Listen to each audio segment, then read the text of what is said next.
പാർവതി പരിണയം. സതീദേവി ദക്ഷപ്രജാപതിയുടെ മകളായ അവർ മഹാദേവനായ ശിവനെ വിവാഹം കഴിച്ചു. ദക്ഷൻ്റെ യാഗത്തിൽ ശിവനെ അവഹേളിച്ചതിനാൽ സതി താനേ തീയിലേക്ക് ചാടി മരിക്കുന്നു. ഇതറിഞ്ഞ ശിവൻ അത്യന്തം ദുഃഖിതനായി സതിയുടെ ശരീരം ചുമന്ന് സഞ്ചരിക്കുകയും ആക്രോശത്തിൽ വീരഭദ്രനെ സൃഷ്ടിച്ച് യാഗം നശിപ്പിക്കുകയും ചെയ്യുന്നു. അതിനുശേഷം ശിവൻ നിരാശയിൽ ഗാഢമായ തപസ്സിലേർപ്പെടുന്നു. ദേവതകൾക്ക് വലിയ ഭയം. കാരണം താരകാസുരൻ എന്ന ഭയാനക അസുരൻ ബ്രഹ്മാവിൽ നിന്നൊരു വരം നേടിയിരുന്നു, ശിവൻ്റെ മകൻ മാത്രമേ തൻ്റെ വധം ചെയ്യാൻ കഴിയൂ എന്നുള്ളത്.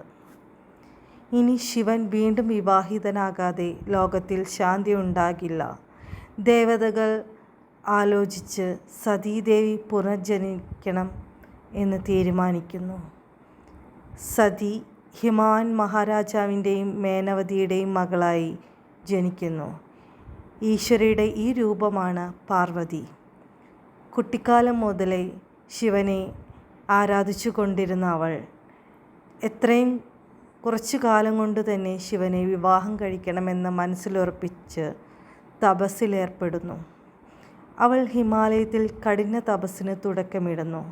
വർഷങ്ങളോളം ഭക്ഷണമില്ലാതെ മഴയും പൊള്ളുന്ന സൂര്യനും താങ്ങി ശിവനെ പ്രസന്നനാക്കാൻ തപസ് ചെയ്തു.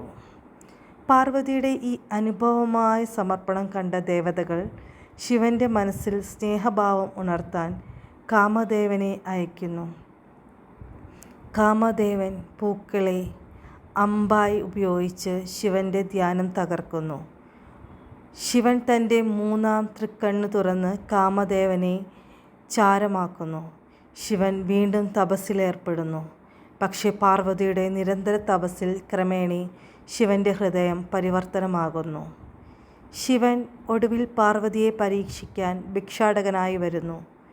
ഭിക്ഷാടകനായ ശിവൻ പാർവതിയോട് പറയുന്നത്, നീ എന്തിനാണ് ശ്മശാനവാസിയായ അശുചയായ ശിവനെ വിവാഹം കഴിക്കാൻ ആഗ്രഹിക്കുന്നത്? പാർവതി ഭക്തിയോടെ പറഞ്ഞു, ഞാൻ ആഗ്രഹിക്കുന്നവൻ ഏകദേശം ശിവൻ മാത്രമാണ്. ആഗ്രഹം, ഭയം, ഉന്മാദം ഒന്നുമില്ലാത്ത ശിവൻ. ഇത് കേട്ട് ശിവൻ തൻ്റെ യഥാർത്ഥ രൂപത്തിൽ പ്രത്യക്ഷനാകുന്നു. ദേവതകൾ സന്തോഷവാന്മാരാകുന്നു. അതിനുശേഷം ഹിമവാൻ രാജാവിൻ്റെ പർവ്വതരാജ്യത്തിൽ വലിയ രീതിയിൽ വിവാഹത്തിനുള്ള ഒരുക്കങ്ങൾ ആരംഭിക്കുന്നു. ശിവനും പാർവതിയും തമ്മിലുള്ള ഈ വിവാഹം ഏറ്റവും ദിവ്യമായൊരു ചടങ്ങായി മാറുന്നു. ദേവകൾ, ഗന്ധർവർ, തപസ്സിമാർ, യക്ഷർ, കിന്നരർ തുടങ്ങിയ സർവ്വദേവലോകവും എത്തുന്നു.